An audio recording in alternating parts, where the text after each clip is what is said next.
After another Haaland captaincy haul, I scored 87 points in Game Week 3 and I'm up to 111k overall. And here are my transfer plans for Game Week 4.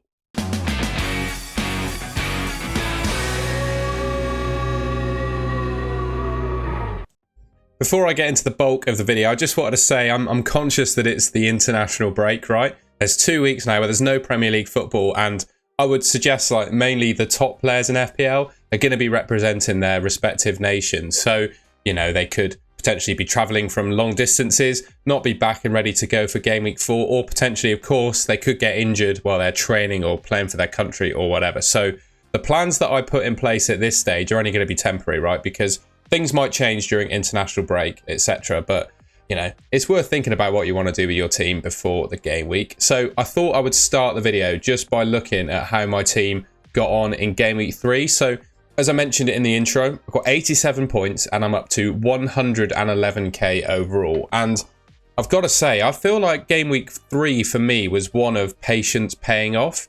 I could have got rid of Solanke, who sat on my bench and scored 0 points. And I had to play Harry Winks because ultimately I had a transfer at the time, but I didn't fancy any other striker to bring into my team other than Solanke. And thankfully, the striker I was eyeing up, Mooney's, blanked again. So yeah, it was kind of a game week of patience for me. Dean Henderson, I believe, was the top scoring goalkeeper. Only got 4 points, but with his sheer amount of saves he made against Chelsea, he's right up there. Anthony Robinson doesn't really keep clean sheets, but he gets attacking returns. Unfortunate yellow card for him. Guardiola, very disappointed by Guardiola at the moment, I've got to say. Particularly, you know, Man City just conceding the odd goal here and there, and he's just not playing the same role that he did towards the back end of last season. You know, that inverted left back, cutting inside, making chances, scoring goals, etc. He's not playing that role so far this season. It's actually Rico Lewis at right back who is, and he's 4.5 million compared to Guardiola at 6. So just something to bear in mind there. I went for Colwill. To be honest, I don't know why a couple of weeks ago, to be honest. I thought at the time, given the quality of Chelsea's fixtures and the fact that I just had a feeling he's going to play every game that he's fit for, he was a good 4.5 million defender option to go for. I'm not in a rush to sell him or anything, but a disappointing 2-pointer from him. Harry Winks, gutted, got a yellow card, only 1 point. Gordon could be on the chopping block soon, and we'll talk about some potential replacements for him. He got a 2-pointer, obviously blanking in his respective fixture. Eze, finally rewarding people's patience. I'm so glad that I said to people, you know, Eze was a buy, in my opinion, for Game Week 3, and he went down in price because so many people sold him. Mo Salah, a goal and 2 assists against Man United at Old Trafford. I saw a stat that he is, I believe, the 4th top scoring player at Old Trafford since 2021, which is just crazy that he plays for Liverpool. Smith Rowe, unfortunate blank, but, you know, you're going to win some and lose some with him at 5.5 million. I'm grateful that he started, to be honest. Isak finally rewarding me with a goal. Again, similar sort of concept to Eze, really. I think, you know, being a game week of patience, keeping the faith in Isak for his 9-pointer in goal really paid off. Then Erling Haaland's just a robot at the moment. The guy just looks like a machine. I think the international, well, not the international break, the whole summer break gave him a real chance to just look at his body, recover, and I think he must have been carrying a fair few niggles going through last season, and yeah, he just looks back to his absolute best. Hat-trick against West Ham. Hat-trick in the week before when I triple captained him. Just absolutely printing points for me at the moment. But of course, Salah did match his total. So I would still, you know, pose the question that I guess you could go without him. But for me, the real winners in FPL at the moment are the ones that are fortunate enough to have both in their team. I, at the start of the season, just couldn't see a way that I didn't. You know, it meant not having the likes of Saka and Palmer. But I just saw these guys as the 2 best players in the game. And ultimately, most weeks, the only 2 players I'd be genuinely willing to captain. On my bench, I don't really talk about Dan Bentley. He's not going to get any minutes now because Wolves have signed Sam Johnston. So they got Sam Johnston and Jose Sarr competing for that number 1 spot now. So I don't think Dan Bentley's going to get a look in. Fabianski did come on for Areola against Man City for West Ham. So in Fabianski, I think we've got a 4 million starting keeper for the next few games at least. Solanke should be back after the international break, so I don't mind him. I think I might be keeping hold of him. He's got Arsenal in Game Week 4, unfortunately, which is, you know, probably the toughest fixture you can ask for, to be honest, given Arsenal were the best defence in the league for the last couple of seasons. Lewis Hall continues to disappoint me. Didn't start in Game Week 3. And then Ben Johnson didn't play for Ipswich. So a few players here. My entire bench didn't start. yeah, few messes or potential fires to put out there in transfers to use, etc. But on the whole, going into game week 3, I was not happy with the way this team was shaping up, but I scored 87 points. And I think if I could pass on any lessons from game week 3 to you guys, it would be just be patient with players sometimes. Like if Eze, Isak coming up with points, me just refusing to make a transfer before the international break because I didn't want to take a risk. And ultimately, I got a lot of 2 and 1 pointers in my team, but I still, had a decent game week without making a transfer. So yeah, I would say a bit of a game week of patience. So I mentioned I had Guardiola in my team, who is 6 million in. I'm not all that happy with him at the moment. Man City not keeping clean sheets and Guardiola not looking all that good going forward. A potential replacement for Guardiola could well be Andy Robertson. He's obviously jetting off. Well, not really jetting off. He's going to be playing for Scotland on international duty, so I won't be making an early transfer to bring him in, that's for sure, just because, he could get injured playing for Scotland. But I think he's a really good option. Liverpool played 3 games and kept 3 clean sheets now. Arne Slot has really got them playing quite well, both going forwards and defensively, which you could even argue Jurgen Klopp didn't have them doing last season. Look at those stats. Andy Robertson kept 3 clean sheets in 18 starts in the Premier League last season, and he's already matched that number in 3 games. They haven't conceded a goal yet in the Premier League. And next up, they've got Forest, Bournemouth and Wolves as their next 3 fixtures. So another 3 potential games where there could be clean sheets for Liverpool. And another point about Andy Robertson that, well, this season it's a little bit different. I think Trent is putting up slightly better numbers. But last season, they both played a similar amount of games, given they were both injured for periods of time.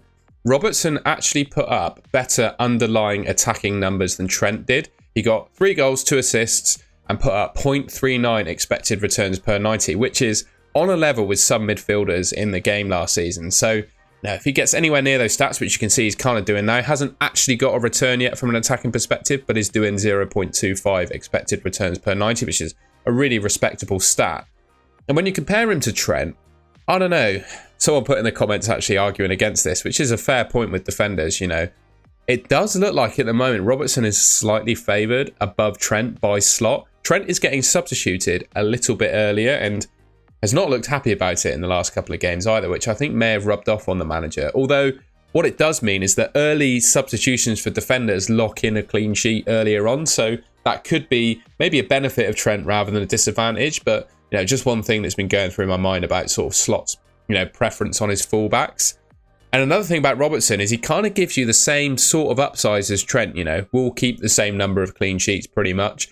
But he's 1 million cheaper. And, well, I can't afford Trent basically with the structure of my team at the moment. I have to pick a 6 million defender. And Robertson is looking like a really good option. The next player I wanted to talk about is Antoine Semenyo of Bournemouth. He's looking the real deal and definitely proven to be Bournemouth's kind of talisman / most dangerous player now Solanke's left. And the numbers that he is putting up so far this season, 2.5 expected goal involvements, it's right up there with the best players in the league. Now, I know it's only a small sample size of 3 games, right? But you can't deny he's been impressive in those 3 games. And 0.82 expected returns per 90. If you compare that to numbers that other good players in FPL put up across last season, it's almost genuinely twice what Ollie Watkins put up last season. And in and around what Isak was putting up per 90. So that's the level that he's currently performing at. But it's only a small sample size of 3 games, but I think he's done enough to, for us to consider him an option. And potentially, I've been saying this since the start of the season, basically. I've always said that I think the 5 to 5.5 million price category is going to have 1 or 2 outstanding players in it. And you should pick one at the start of the season for your team, maybe Smith Rowe, Semenyo, Rogers, someone like that. And if they don't appear to be the performing one, then bring the performing one in after a few games. But having a player of that price category kind of structures your team to allow it. Maybe Semenyo, I'm saying after 3 games, it's probably hard to completely pin that down, but he's looking like the outstanding performer at this price point and kind of proving my point true that leaving a hole in or a space in your team for at least one, there's even a case to bring 2 of them in, to be honest, at this price point, because there's so many good performing players. And I would question, is Semenyo the best midfielder at this price point now? I genuinely think he probably is. I would also ask the question, with Solanke gone, there's a big gap in terms of who takes the Bournemouth penalties. During pre-season, I think they had, I can't remember what game it was, they had one and Justin Kluivert took it. I don't know if Semenyo, maybe someone in the comments could tell me, I don't know if Semenyo was on the pitch at the time that penalty was awarded. But given how well he's been playing, kind of taking up that talismanic role for Bournemouth, could Semenyo be the penalty taker going forward? So that's just a question I want to ask. They got Chelsea up next, who, well, I genuinely think Semenyo could score against Chelsea. Liverpool, I've just spoken about Robertson. They haven't conceded a goal for 3 games, so that is a tough fixture, right? I would probably be a little bit hesitant picking him with that fixture in mind. But with a player of this price, it's not the end of the world if you want to bench them. And then they got Southampton in 3 game weeks' time, you know? I think there's a couple of good fixtures in there as well. One thing to say about Semenyo, I'm pretty sure he will be representing the Ghana national team. I think he plays for Ghana. I'm a Bristol City season ticket holder, and the team he played for before Bournemouth was us. It was Bristol City, and he travelled to AFCON, he travelled to the World Cup actually to play for Ghana. So yeah, just something to bear in mind. I think he'll probably get through unscathed and be fine. But yeah, at 5.5 million now, I think he may be emerging as the best asset. But one thing in general I just wanted to think about, you know, I'm potentially bringing in Semenyo as a player of this price point. Although I think I'm probably going to keep faith in Smith Rowe because I don't think there's a whole lot of difference between the two of them. But what I've got here is an extract from Fantasy Football Hub, which you can sign up to in the link in the description below. I'll get you 50% off. This is their view of the top players for expected points at the 5 to 5.5 million price category. So if I'm looking to potentially replace Anthony Gordon, who's not necessarily performing all that well in my team at the moment, Newcastle not looking all that good, and he's taken up 7.5 million of budget in my team at the moment, or if I'm not happy with Smith Rowe, which, you know, he's scored 1 goal in 3 games so far, I don't think I'd be too upset with what he's done. These are the list of players that I'm looking at. Semenyo, obviously just spoken about him. Morgan Rogers is an interesting one. So I've spoken about him in a couple of my videos already, but I really like him as a player. And I'm not going to deny that he looks like a really exciting prospect. However, I just don't see him as a player that's going to score a boatload of FPL points. His involvement in the game is absolutely clear, right? I would track it similar to what Odegaard does for Arsenal at the moment.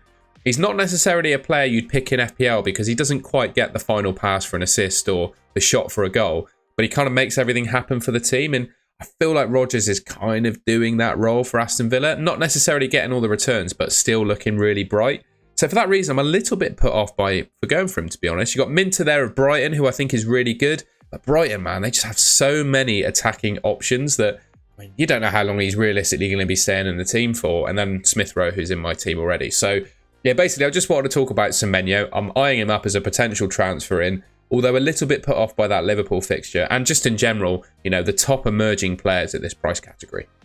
I can't make a video about Game Week 4 without talking about Brian Mbeumo. With Tony leaving, he becomes Brentford's absolute talisman and just their best player, right? He's on penalties, free kicks, plays 90 minutes every game.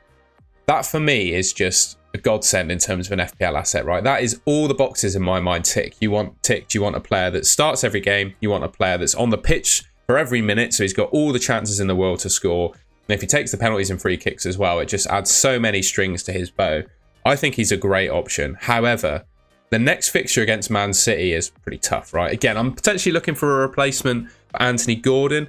I think in Mbeumo, I'm definitely eyeing him up to come into my team. But given that he's got Man City away in Game Week 4, it's probably just a little bit early. But from that point, they've got Tottenham away in Game Week 5. And Tottenham are not the best team in the league defensively. Brentford could conceivably score there.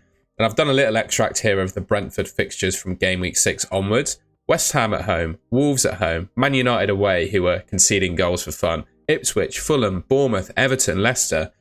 What an amazing fixture run that is for Brentford from Game Week 6 to 13. I think I'm going to be really hard-pressed not to have Mbeumo in my team from that point.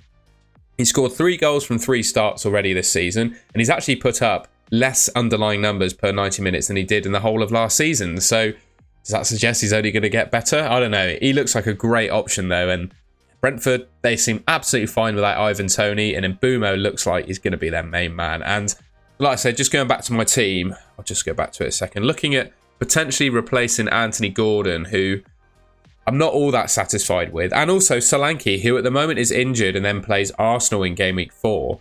I've got 2 free transfers now. So I could potentially do a double change and do Solanke to Mbumo by a double change. But just something to think about. I mean, they got great fixtures from game week 6, and yeah, he just looks like a great option. And in the same token, if that's the correct turn of phrase, Wissa looks like a really good option as well. Again, I'd be a little bit put off by that Man City away fixture in game week 4, so I probably wouldn't go for him straight away. But João Pedro at the moment, right, is super popular and producing the points, to be fair. He's scored a goal against Arsenal, right? But I spoke about this when I went through Minter. I do like João Pedro, don't get me wrong, as a player. But Brighton have so many attacking options in their team. They've got, what, Welbeck, Ferguson, Ruter, March, Mitoma, Minter. Who else they got?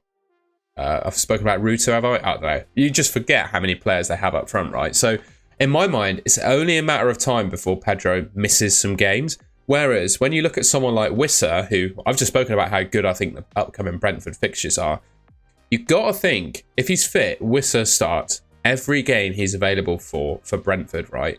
And his underlying numbers this season he's putting up are absolutely, they're even better than Semenyo's, who I was talking about before. 0.87 expected returns per 90 from the 3 starts that he's made. And last season, he put up, across 29 games, very respectable numbers as well. 0.52 expected returns per 90 for a striker who is 6.1 million in the game, I think is really good value.